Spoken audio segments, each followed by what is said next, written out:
217 Gionee Telugu Desam party అధికారులకు వచ్చిన వెంటనే మేము రద్దు చేస్తాం. దాంట్లో సందేహం లేదు. తెలుగుదేశం పార్టీ అధికారులు ఉన్నప్పుడే 50 సంవత్సరాలకి ఆనాడు పెన్షన్ కూడా అందజేశాం. ఈ ప్రభుత్వం అధికారులకు వచ్చినా అది కూడా కట్ చేసి, ఇంకో పక్కన వేత నిషేధం సమయంలో కూడా ఆనాడు పెన్షన్ కూడా అందజేసింది తెలుగుదేశం ప్రభుత్వం. అంతేకాకుండా 4,000 రూపాయలు ఇచ్చాం. బోట్ కానివ్వండి, డీజిల్ సబ్సిడీ కానివ్వండి, ఇవన్నీ కూడా ఆనాడు అందజేశాం. కానీ ఈ ప్రభుత్వ అధికారులకు వచ్చిన తర్వాత అవన్నీ రద్దు చేస్తాం జరిగింది. ఇంకా రాజకీయంగా మిమ్మల్ని ప్రోత్సహించడానికే తెలుగుదేశం పార్టీ ఏ పార్టీలో చేయని విధంగా సాధికార సమితిని మేము ఏర్పాటు చేసినాం.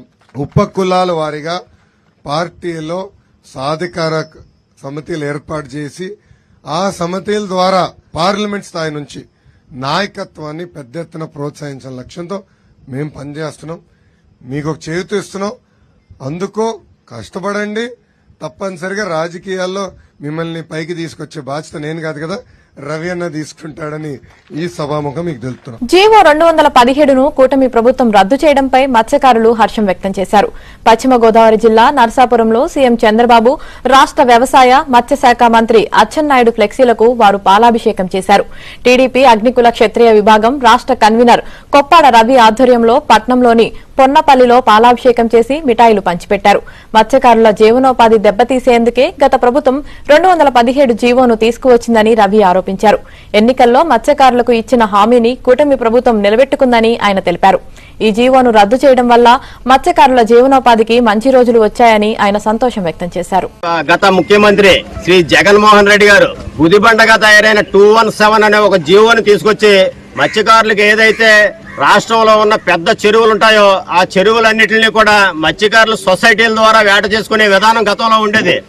దాన్ని రద్దు చేస్తూ 217 జీవో అనేది ఒక జీవోని తీసుకొచ్చాడు. ఎందుకంటే దాన్ని ఆన్లైన్ లో ఒక దళారులుగా ఉండే వాళ్ళందరినీ కూడా ఆన్లైన్ లో పెట్టి వాళ్ళు పాడుకునే విధంగా యాక్షన్ పెట్టడం జరిగింది. ఈ రోజున ఏదైతే ఎలక్షన్ మేనిఫెస్టోలో శ్రీ నారా చంద్రబాబు నాయుడు గారు కానీ, లోకేష్ బాబు గారు కానీ, కొల్లు రవీంద్ర గారు కానీ అది ఏదైతే 217 జీవో ఉందో దాన్ని రద్దు చేస్తామనేసి కరాఖండిగా చెప్పడం జరిగింది.